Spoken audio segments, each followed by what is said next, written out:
Hello, everybody. Here I am once again with the reading of the text, and this time it is from Ancient Tales, and it is Yudhisthira's Wisdom, source the Mahabharata, Hindu epic, and it is the Shanta Rao's adaptation. Let me read out for you. Here I go. Another time, it so happened that the Pandava brothers, in pursuit of a deer in the forest, wandered far from their dwelling place. The sun was hot overhead, and they grew thirsty. The deer had vanished, and now, footsore and weary, they came at last to a stop. Knowing that their search was in vain, their mouths were parched. They scanned the earth in all directions for some sign of water, but seeing none, they trudged wearily onward until at last Yudhisthira, unable to go any further, sank down under a tree to rest and sent Sahadeva in search of water. The youth went readily enough, but when he did not return for a long time, Yudhisthira grew concerned. He sent Nakula to see what had happened. Nakula obeyed, but he too, like Sahadeva, did not return. Then, one by one, Yudhisthira sent his remaining brothers after the others. But when they all went and none returned, he grew very anxious, not knowing what evil fate had overtaken them. At last, he decided to go and see for himself. Following their footsteps, he walked on for a distance until he came to a pool in a clearing. Its clear, still waters reflected the blue sky, while the pink, white, and blue lotuses that grew in its raised their smiling heads to the sun. But as his eyes looked upon the lovely scene, Yudhisthira saw another sight at which the blood froze in his veins. For there upon the earth lay his four brothers, cold and still, either dead or unconscious. Their eyes were closed, and when he called to them, they would not answer. Sorrow filled the king's heart, and he fell on his knees by them and wept bitterly for them, wringing his hands in his grief and crying out to heaven to take him too, for he could not live without his brothers. Unknown to Yudhisthira, his brothers had failed a strange test at this forest pool. The first to come was Sahadeva. Full of joy at seeing water, he knelt upon the bank and bent down to quench his thirst. Suddenly, a voice broke through the silence of the grove. "Stop, Sahadeva," said the voice. "Do not drink, for this is an enchanted pool." Startled, Sahadeva looked about him, but he could not see one. He turned to the water. It looked cool and inviting. He was very thirsty as he paused, undecided, and the voice rang out again. "I'm a yaksa," he said, "and this enchanted pool belongs to me. No one may drink of its water until he has answered my questions. Sahadeva rose up and waited. He could see nobody. He seemed to be alone except for the birds chirping in the trees and the dragonflies zooming over the water. It must be my fancy, Sahadeva thought. The hot sun makes my imagination work. He decided to ignore the voice of the invisible speakers. He was too tired and thirsty to wait. He made a cup of his hands and kneeling down began to drink. But hardly had the water touched his lips when he felt himself struck down. Sahadeva's senses reeled. The world went dark and he fell down unconscious. When Nakula arrived shortly afterwards, he was grieved and surprised to see his brother in this condition.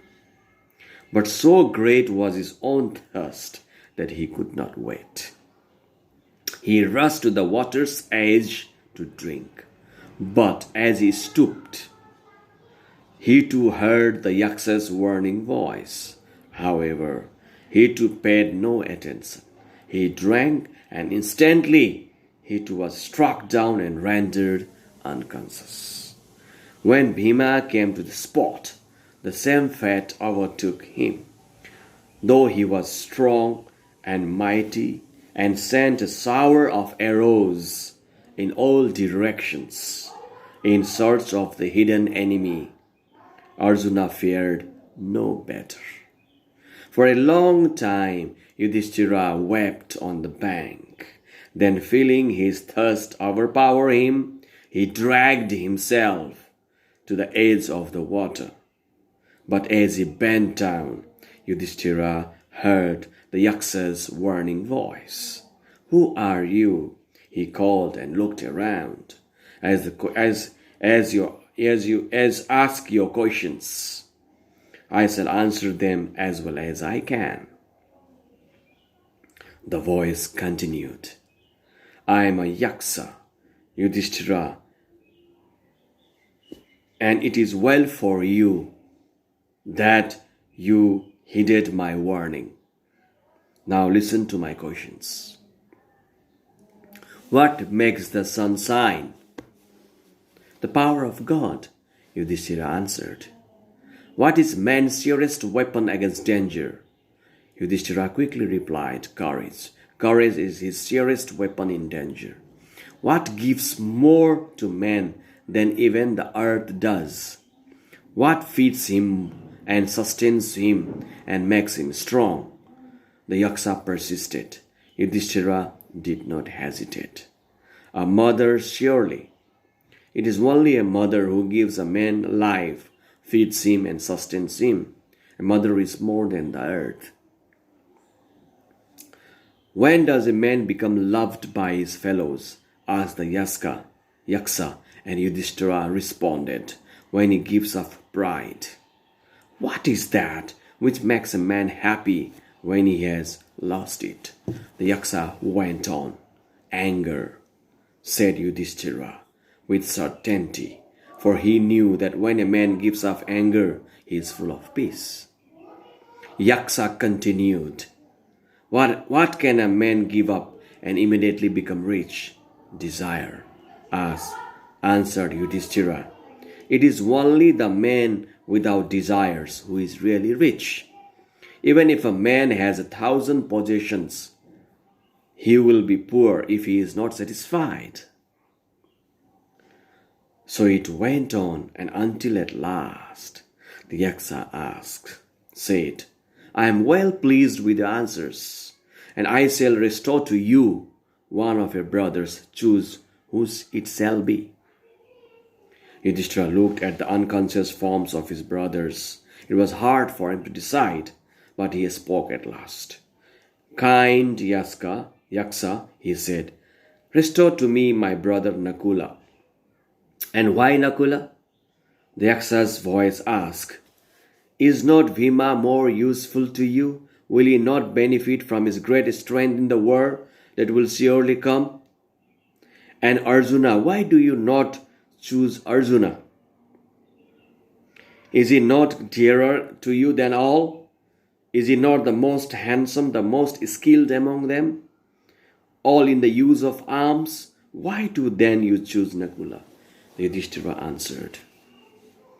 Listen, Yaksa, he said, righteousness and truth are a man's only weapon and protection. The strength of man, Bhima, and skill of Arjuna would be of no use to me if I acted unrighteously. Indeed, I would be unrighteous if I looked to my own benefit and begged for Bhima's life or Arjuna's in preference to Nakula's. For Nakula is Madhuri's son, and Bhima and Arjuna, like me, are Kunti's children. Of Kunti's children, I at least live. But if Nakula and Sahadeva should both die, then Madhuri's line would end. Therefore, Yaksa, it is right that Nakula's life should be restored rather than Bhima's or Arjuna's. When he had said this, in that very moment there appeared before Yudhishthira a shining, crowned person whom he knew at once to be a god. The divine personage was none other than Yama, the god of justice and death. God of justice and death.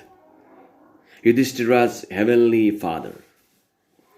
Yama embraced Yudhishthira and told him that he had come to help the Pandavas in their hour of need. He told him how pleased he was with Yudhishthira's noble conduct and wisdom. He restored to life not just one of the brothers, but all of them. Yudhishthira knelt at his heavenly father's feet, and his heart overflowed with gratitude. Yama blessed him and promised that he and his brothers would be protected by heaven in their hardships. No harm shall come to you, he said, neither will you be discovered while you live in hiding during the last and 13th year of exile. He advised Yudhishthira to go with his brothers and Draupadi to Maitse, where the god King Virata ruled, and to live there in disguise. There they would be safe from their enemies, while they awaited the end of their long period of exile. That's all for today. Thank